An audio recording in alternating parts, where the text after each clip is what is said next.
बड़ी संख्या में इसका विरोध हो रहा है, मतलब वो चाहे छात्र हों या अभी अन्य दल शुरुआत हों। इस जनतंत्र के साथ अगर कोई खिलवाड़ करता है ना तो जनता फिर किसी को माफ नहीं करती है। तो सरकार से बस ये गुजारिश है कि इसे वापस लिए। अल-फलाह के अंदर आतंकवाद, डॉक्टर्स आतंकवादी पैदा कर रहे हैं। करणी सेना से मैं ये सवाल पूछना चाहूंगी कि क्या आपने किसी सुप्रीम कोर्ट, किसी संवैधानिक संस्था को आपने अपनी याचिका को दायर की? देश भर में यूजीसी के नए नियमों को लेकर जो इक्विटी रेगुलेशन 2026 है उसको लेकर बड़ा बवाल चल रहा है, जहां एक तरफ सरकार ये कह रही है कि ये सामाजिक न्याय पर आधारित नियम है, ऐसे में करणी सेना कह रही है कि ये सवर्णों के खिलाफ उत्पीड़न है। और इस मुद्दे पर चर्चा करने के लिए आज हमारे साथ एक ऐसे शख्सियत मौजूद हैं जो हर मुद्दे पर बहुत ही खुलकर बखूबी वो बिना राग लपेट के अपनी राय रखते हैं। करणी सेना के अध्यक्ष सूरजपाल अम्मू साहब जो यहाँ पर हमारे साथ मौजूद हैं, सर आपका बहुत बहुत स्वागत है। सर, यूजीसी लगातार ये कह रही है कि ये सामाजिक न्याय पर बने नियम हैं जो कॉलेजेस और यूनिवर्सिटीज़ में लागू किए जाएंगे। क्या ये कोई नैरेटिव सेट करने की कोशिश की जा रही है या कोई ठोस सबूत भी है आपके पास विरोध करने का? UGC, university grant commission, university के सहयोग के लिए, कॉलेजों के सहयोग के लिए, उनको फाइनेंशियल हेल्प देने के लिए ये यूजीसी बनी। हिंदुस्तान के अंदर 754 कॉलेज हैं, यूनिवर्सिटीज़ हैं, 754 यूनिवर्सिटी हैं, 1553 कॉलेजेस हैं, 4 करोड़ के आसपास छात्र हैं। और ये जो नियमावली, जो ये नियम लागू किया है, जिसको आप भारतीय राजपत्र भी बोल रहे हैं, जैसे गजट नोटिफिकेशन बोलते हो आप, ये तो पूरी दुनिया बोल रही है, ये जो नया नियम बनाया है, तो ये कानून नहीं है, नियम है। ये नियम जो बनाया गया है वो सामान्य वर्ग और अनुसूचित जाति जनजाति को बांटने के लिए बनाया गया है। अगर ये हमको जोड़ने के लिए बनाया जाता, समानता को बढ़ाने के लिए किया जाता, जातीय भेदभाव को ख़त्म करने के लिए किया जाता, तो मुझे बहुत अच्छा लगता। परंतु छात्र जब स्कूल से निकलता है, कॉलेज के अंदर पहुंचता है, तो उसको नए मित्र मिलते हैं, नए साथी मिलते हैं, उसके आगे वाला रोल नंबर किसका है, पीछे वाला किसका है, नए छात्र मिलते हैं, उनको आपस में दोस्ती करते हैं। हमने उनको क्या दिया? हमने उनको नियम थोप दिया जो जातिगत भेदभाव को बढ़ाएगा कि तेरी जाति ये, मेरी जाति ये। आप दीक्षा पांडे हैं, मैं सूरजपाल सिंह हूँ। अब मेरी जाति है, मुझे नहीं पता आपको है कि नहीं पता। करनी सेना लगता है रोज लोगों को कि क्षत्रियों की करनी सेना है, परंतु ये सभी सर्व समाज की है। इसके अंदर अनुसूचित जाति के लोग भी हैं, ब्राह्मण भी हैं, पंजाबी भी हैं, बनिए भी हैं, सभी जाति हैं। परंतु जाति को देखकर दूसरी जाति आरोप लगाएगी आपके ऊपर, और अगर आरोप झूठा निकला तो आपको सजा का प्रावधान नहीं है। आपने आरोप लगाया मेरे ऊपर या किसी अनुसूचित जाति के बच्ची ने एक आरोप लगा दिया सामान्य वर्ग के ऊपर, स्वर्ण जाति के ऊपर, तो उस बच्चे की सुनवाई नहीं है, उस छात्र की। 7 डेज में 15 डेज के अंदर आपको डिसीजन करना पड़ेगा। जो इक्विटी स्क्वाड बनाई है, और डिसीजन अगर उस छात्र के हक में नहीं होता तो उसके खिलाफ मुकदमा भी दर्ज होगा, तो फिर 10-15 सालों कोर्ट के चक्कर काटेगा, ना उसको नौकरी मिलेगी। मुकदमा दर्ज होने के बाद छात्र के खिलाफ अगर मुकदमा दर्ज होता है तो फिर उसको नौकरी नहीं मिल सकती। यह ऐसा कानून है भारत सरकार का, प्रदेश सरकार का। तो मुझे लगता है कि ये जो कानून नियम थोपा गया है, नियम, ये गलत है और ये जातीय भेदभाव को बढ़ाने वाला है। हम लोग, हमें सामान्य वर्ग कह लो, स्वर्ण समाज कह लो, कुछ भी कह लो, ये हमारे बच्चों को, आम जो अनुसूचित जाति का बच्चा, उससे दूर करने का एक बहुत ही गंदा घिनौना नियम है। इसको दूर करना चाहिए, इसको हटाना चाहिए। सो यूजीसी कह रही है कि अनुच्छेद 14 सबके लिए समान है, बराबर है। अनुच्छेद 14 जो संविधान की धारा जो है ना, वो कहती है। हमने मांगा आपसे यूसीसी, यूनिफॉर्म सिविल कोड, आपने हमें क्या दे दिया? यूजीसी का नियम। अब जो इसका नियम 7 है, उसके अंदर 5C या 3C करके एक है, उसके अंदर ऐसी ऐसी बातें लिखी हुई हैं, आप पढ़कर भी उनको सोचो ये हो कैसे रहा है, किसने बनाया? और बनाने वाला कौन महान व्यक्ति है? दिग्विजय सिंह, पूर्व मुख्यमंत्री हैं वो, मध्य प्रदेश के, और कांग्रेस के वरिष्ठ नेता हैं, राज्यसभा के सांसद हैं। भारत सरकार ने सुप्रीम कोर्ट के आदेश के अनुसार एक स्टैंडिंग कमेटी बनाई। स्टैंडिंग कमेटी के अंदर दिग्विजय सिंह थे, संगीता जी थी और सुजाता जो भी थी। वो लोगों ने रिकमेंडेशन दी। रिकमेंडेशन के अंदर जो कमेटी बनेगी कॉलेजेस के अंदर, यूनिवर्सिटीज़ के अंदर, वो कमेटी के अंदर सामान्य वर्ग का व्यक्ति नहीं होगा, उसके अंदर अनुसूचित जाति का व्यक्ति होंगे, उसके अंदर 2 अध्यापक अध्यापिकाएं होंगी, उसके अंदर एक दिव्यांग होगा। होना चाहिए, अच्छी बात है, परंतु सामान्य वर्ग का क्यों नहीं होना चाहिए? हमने क्या गुनाह कर रखा है भैया? हमारे बच्चों की सुनवाई कौन करेगा? आपत्ति यही है कि सवर्णों की सुनवाई कैसे होगी? मैं कहता हूँ स्वर्ण का वर्ड ही गलत है जी। हम तो सामान्य कहते हैं जी, हम तो सामान्य व्यक्ति हैं, हम नहीं कहते जी स्वर्ण अपने आप को। स्वर्ण कहते हैं इनको तकलीफ हो जाती है क्योंकि आजकल गोल्ड के रेट बढ़ रहे हैं, और स्वर्ण कहते हैं इनके दिमाग में सोना घुसता है। हमें तो भैया सामान्य रहने दो। इन लोगों के दिमाग में ये गलतफहमी है कि हजारों साल हमने इनके ऊपर जुल्म किए। किसने किए भैया? अंग्रेजों ने आपके ऊपर जुल्म किए, मुगलों ने आपके ऊपर जुल्म किए। हमने तो मुगलों से आपको बचाया, हमने तो आपको अंग्रेजों से भी आज़ादी दिलाई, और आज हमसे आप कहते हो हम 1000 साल से आपके ऊपर जुल्म कर रहे हैं। ये हमारे प्रति इतनी घृणा क्यों है? सामान्य वर्ग के प्रति घृणा क्यों? क्या मंशा आपको दिखती है? मुझे ऐसा लगता है जेएनयू में जिस प्रकार के नारे रखते हैं कि ब्राह्मणवाद से आज़ादी, क्षत्रियवाद से आज़ादी। अब ब्राह्मण से आज़ादी तो चाहिए, परंतु जब शादी के 7 फेरे लगते हैं तो ब्राह्मण ही कराएगा फेरे।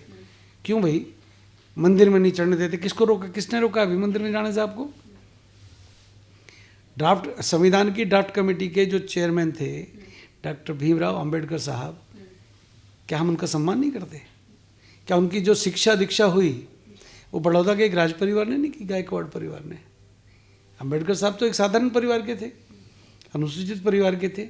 उनकी पढ़ाई का हर जगह खर्चा किसने किया? बड़ौदा राजघराने ने, गायकवाड़। आज उन्हीं को गालियाँ दे रहे उन्हीं के बच्चों को। अंबेडकर साहब विदेश गए, किसने खर्चा किया भैया? अंबेडकर साहब तो एक सामान्य परिवार के व्यक्ति थे, सामान्य मतलब अनुसूचित जाति के व्यक्ति थे। हम तो उनका भी सम्मान करते हैं। आपने हर चौक पे बाबा साहब को खड़ा कर रखा है, परंतु वो संविधान निर्माता नहीं थे। संविधान कमेटी के जो चेयरमैन थे वो राजेंद्र प्रसाद थे, राष्ट्रपति महोदय। आप लोगों ने जो पढ़ाया, जो कानून बनाया, हमने माना आपको। जातीय भेदभाव आपने किया, हमने नहीं किया। हमने आपको सम्मान दिया, देंगे। बच्चों के अंदर जातीय भेदभाव उत्पन्न करना पाप है, गुनाह है। मुझे नहीं पता कि मेरे घर पे 100 लोग आते हैं सुबह से शाम तक मिलने वाले, कौन कौन सी जाति कहते हैं, मैं उनकी जाति थोड़ा ना पूछता हूँ। अगर वो अपनी समस्याओं को कोई समस्या लेकर आते हैं तो उनका समाधान करता हूँ। लेकिन सवाल यही उठ रहा है कि सवर्ण उत्पीड़न का इस्तेमाल करके, इस शब्द का इस्तेमाल करके क्या राजनीतिक गोलबंदी का औजार तैयार किया जा रहा है? देखिएगा दीक्षा, एक बहुत बड़ी बात कहने जा रहा हूँ आपसे। 2020 तक 173 शिकायतें थी, यूजीसी ऐसा कहती है, और 2023-24 तक ये सारा मामला कब बना?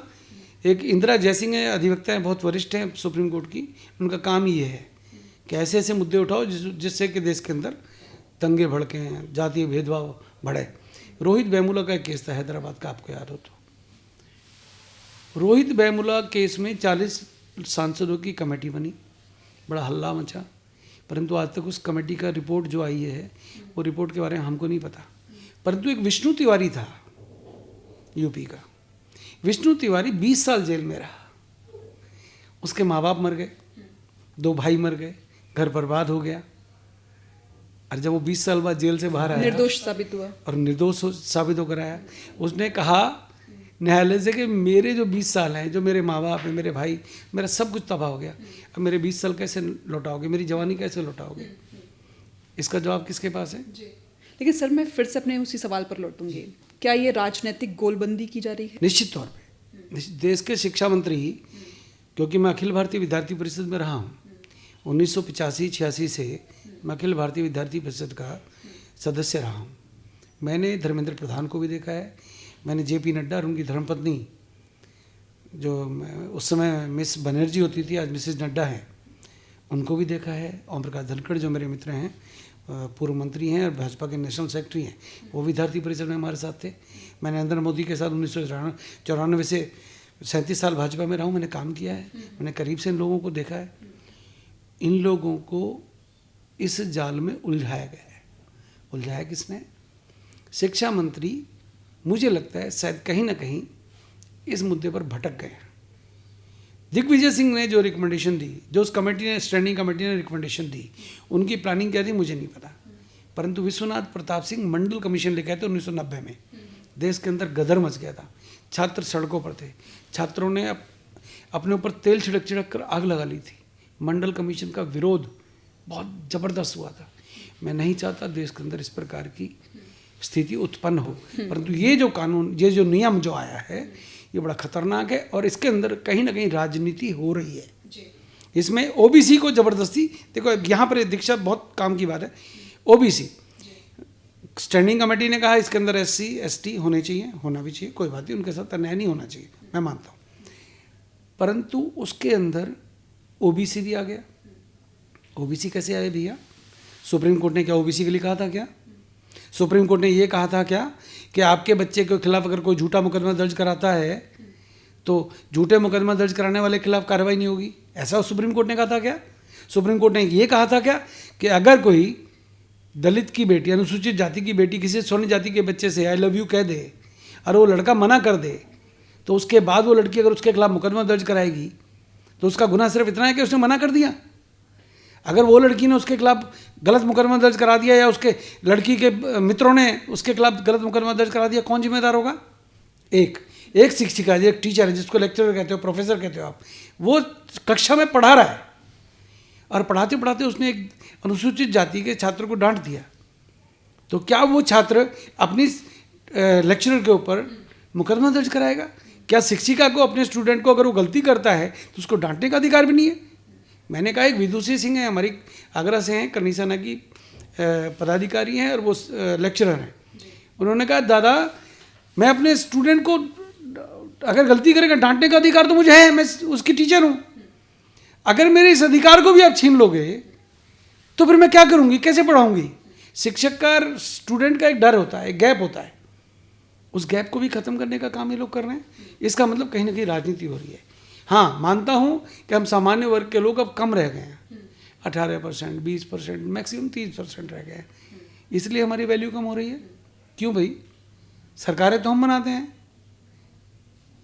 सरकारें तो हम बनाते हैं ना, हम आपको वोट देते हैं, आपकी 2 बार सरकार आई है, देश के प्रधानमंत्री तीसरी बार प्रधानमंत्री नरेंद्र भाई बने हैं। किन्होंने वोट दिया? मायावती के लोगों ने वोट दिया क्या? अखिलेश यादव के लोगों ने वोट दिया क्या? लालू प्रसाद यादव के लोगों ने वोट दिया क्या? साउथ के लोगों ने, जहाँ पर बीजेपी का था पता भी नहीं है, उन्होंने वोट दिया क्या? केरल के लोगों ने वोट दिया क्या? नॉर्थ ईस्ट के लोगों ने वोट दिया क्या? अरे जिन्होंने आपको इस लेवल पर पहुँचाया कि आप सत्तासीन होकर अच्छे कार्य करो, राष्ट्र हित में, देश हित में, देश के प्रधानमंत्री कार्य कर रहे हैं, हर काम का उनकी तारीफ करते हैं, परंतु ये क्यों नया बीज बो रहे हो भैया? सांस तो लेने दो, या फिर हमारे लिए एक अलग से यूनिवर्सिटी बना दो। सर बड़ी संख्या में इसका विरोध हो रहा है, मतलब वो चाहे छात्र हो या अभी अन्य दल शुरुआत, हो। अभी दीक्षा शुरुआत है, ये विरोध कहाँ तक जाएगा इसकी सीमा ही नहीं है। सर लेकिन करनी सेना से मैं ये सवाल पूछना चाहूँगी कि क्या आपने किसी सुप्रीम कोर्ट, किसी संवैधानिक संस्था को आपने अपनी याचिका कोई दायर की कि ये सिर्फ ये पहला ऑप्शन यही विरोध दर्ज कराना या तोड़फोड़ मचाना या कुछ ऐसा? मेरे एक मित्र हैं advocate AP Singh, supreme court के वरिष्ठ अधिवक्ता हैं, उन्होंने मुझे कहा कि हम लोग सुप्रीम कोर्ट जा रहे हैं।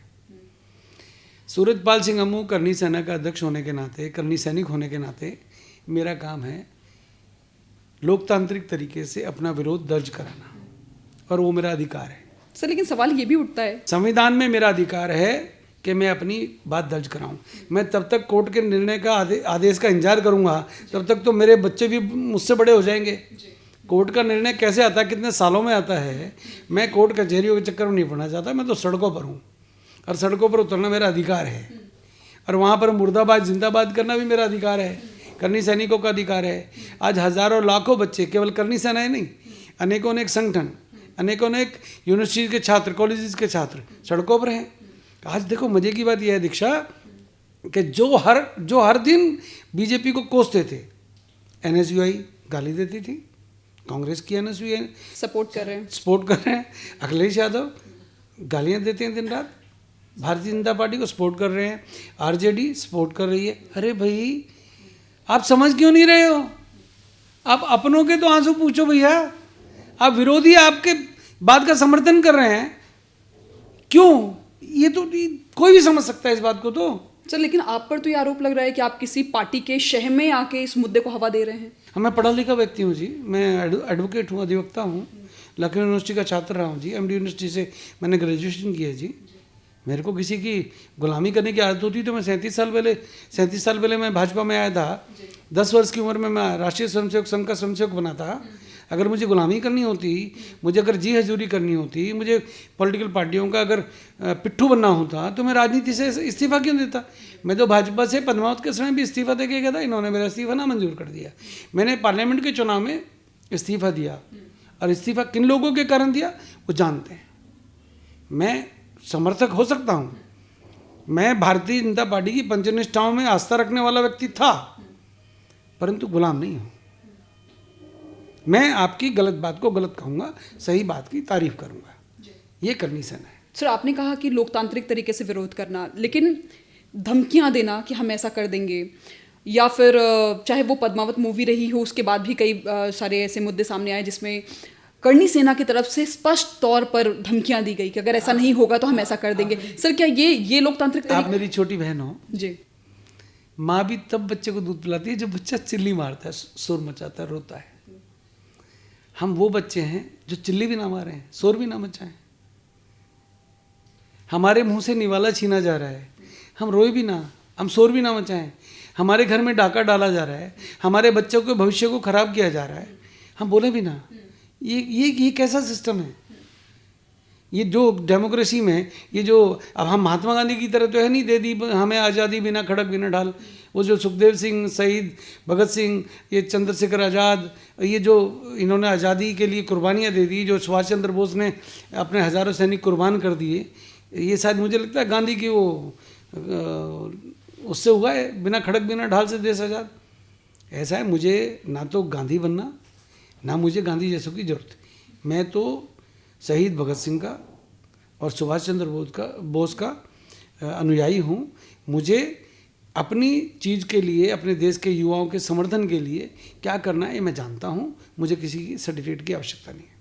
सर, आपने ये कहा कि ओबीसी को क्यों शामिल किया गया इस इक्विटी रेगुलेशन में जो भी कमेटी बनाई जाएगी।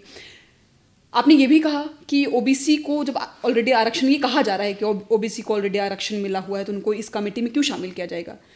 क्या अगर इस आरक्षण को हटा दिया जाए तो क्या ये जो दलित पिछड़े हैं इनका जिम्मा करणी सेना लेगी? मैं एक बात पूछूं आपसे, हमने जिम्मेदारी कब नहीं ली? हम लोग अगर जमींदार हैं, मेरी खेतीबाड़ी है, मेरे कुछ व्यापारिक प्रतिष्ठान भी हैं, उसमें जो एम्प्लॉय काम करते हैं, मैं तो उनकी जाति नहीं पूछता, परंतु मुझे इतना पता है कि वो निचले तबके के लोग उसमें हैं। तो अगर वो निचले तबके के व्यक्ति को मैं रोज़गार दे रहा हूँ और वही निचले तबके के लोग कल को मेरे सर पे आके ये कहें कि तिलक तराजू और तलवार इनको मारो जूते चार, तो तिलक परिवार से तो आप भी आती हो दीक्षा पांडे, ब्राह्मण परिवार से तो आप भी आते हो। बिल्कुल, मैं तिलक लगाती भी हूँ सर। नहीं, मैं क्षत्रिय हूँ, क्या मैं तलवार लेके घूमता हूँ? क्या बनिया तराजू लेके साथ में घूमता है क्या? ये तिलक तराजू और जेएनयू के अंदर नारे लगते हैं। हमने कभी, अरे मायावती ने कहा तिलक तराजू और तलवार इनको मारो जूते चार, मार लो भाई। चंद्रशेखर आज़ाद रोज़ हमें गालियाँ देता है, कर लो भैया।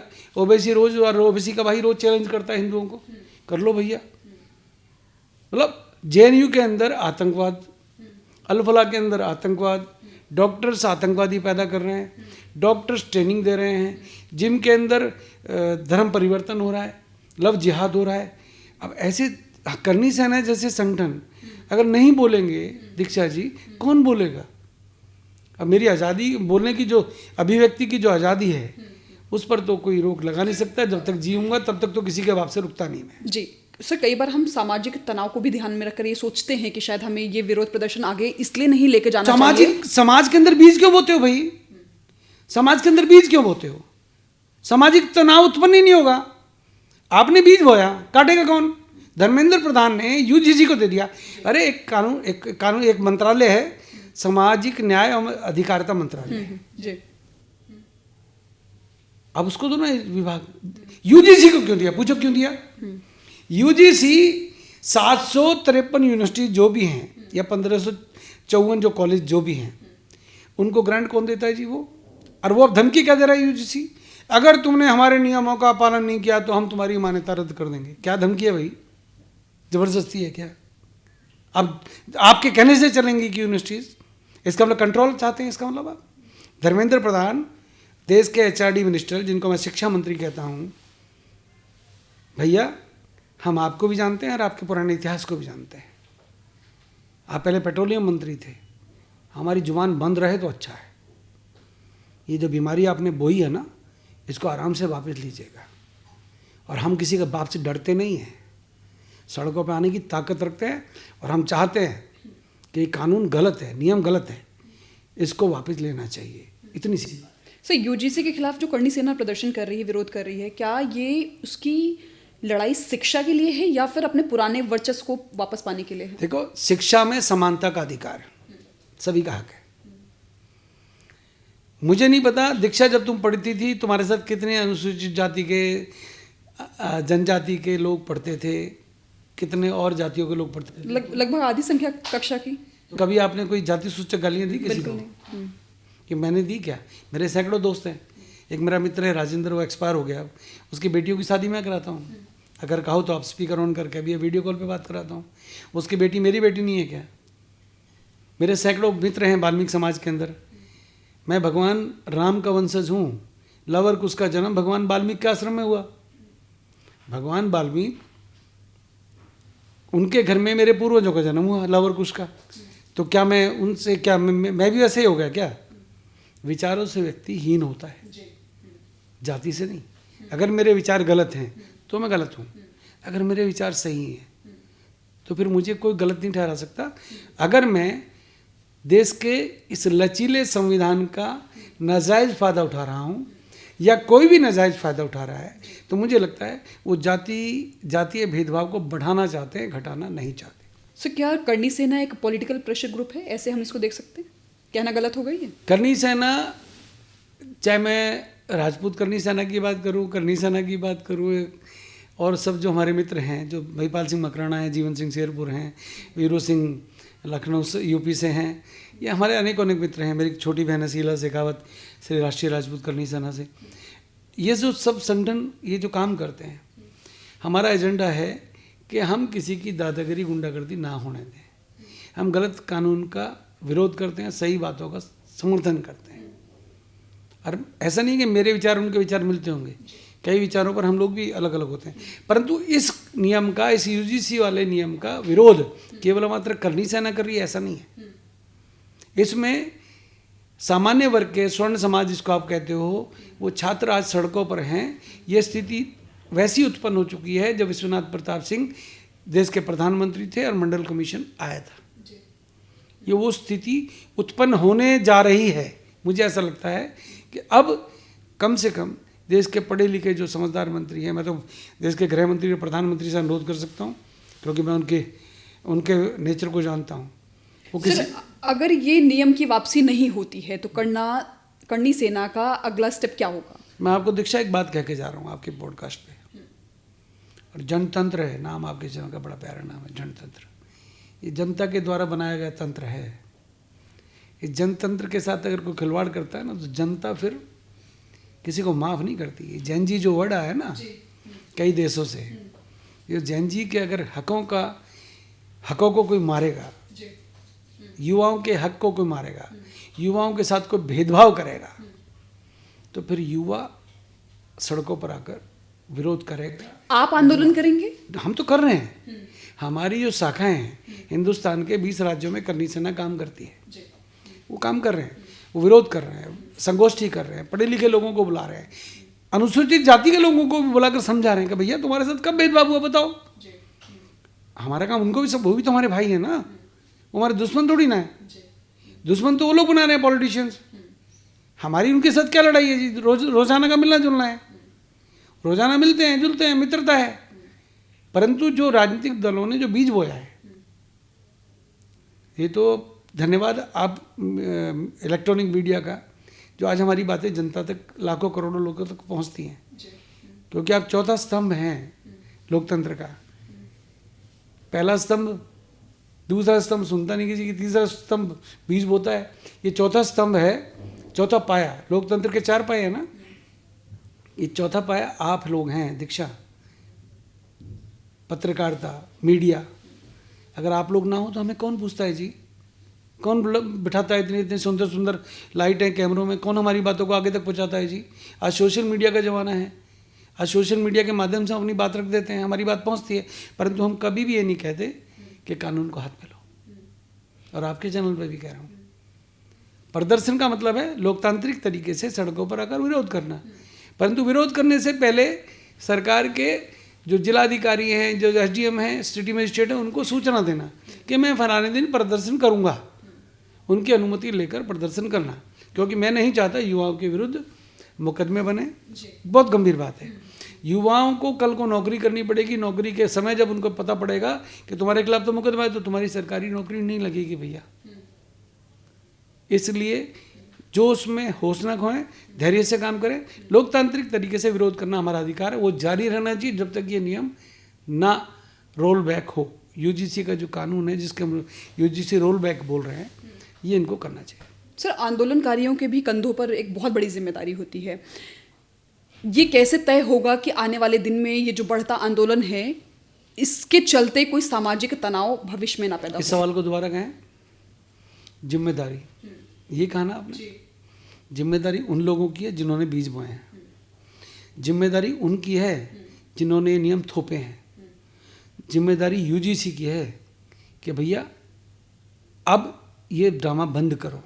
हो गया ना, देख लिया ना, देश में विरोध है। जब हजारों लाखों छात्र सड़कों पर हैं, कल को करोड़ों अगर उतर गए तो फिर क्या होगा जी। इसलिए हम नहीं चाहते ये परिस्थिति पैदा हो, इनको ये सब समाप्त करना चाहिए। कुमार विश्वास भी कह रहे हैं कि मैं एक अभागा सवर्ण हूँ, वहीं पर कथावाचक धीरेन्द्र शास्त्री भी कह रहे हैं कि ना अगड़ा होना चाहिए ना पिछड़ा होना चाहिए, और पूरे देश में जमकर इस पर बवाल चल रहा है। जगत गुरु शंकराचार्य अयोध्या वालों ने कहा है कि मुझे इच्छा मृत्यु दो। कल उन्होंने बोला है मैं इच्छा मृत्यु चाहता हूँ। ये कैसा कानून बना रहे हो मोदी जी? हमने तो आपकी सरकार बनाई, हम चाहते हैं आपकी सरकार रहे। अगर ये नियम आ गए तो हमारे बच्चे कहाँ जाएंगे? हमें इच्छा मृत्यु दो, ये कहा है उन्होंने जगत गुरु शंकराचार्य ने। बताओ। तो सूरज पाल सर हमारे साथ हैं और बखूबी वो बहुत ही मुखर तरीके से अपनी बातों को रखते हैं, और आज उन्होंने सभी विषयों पर अपना ये मुखर जो अपनी राय है उन्होंने रखा है। सर, आपका बहुत बहुत शुक्रिया हमारे साथ इस चर्चा में शामिल होने के लिए। जाहिर तौर पर पूरे देश में बवाल चल रहा है। एक तरफ जहां सरकार कह रही है कि सामाजिक न्याय है, वहीं दूसरी तरफ कहा जा रहा है कि सवर्णों के खिलाफ अन्याय है। अब देखते हैं कि समय ही बताएगा कि आने वाले समय में ये टकराव कहाँ पर रुकने जा रहा है।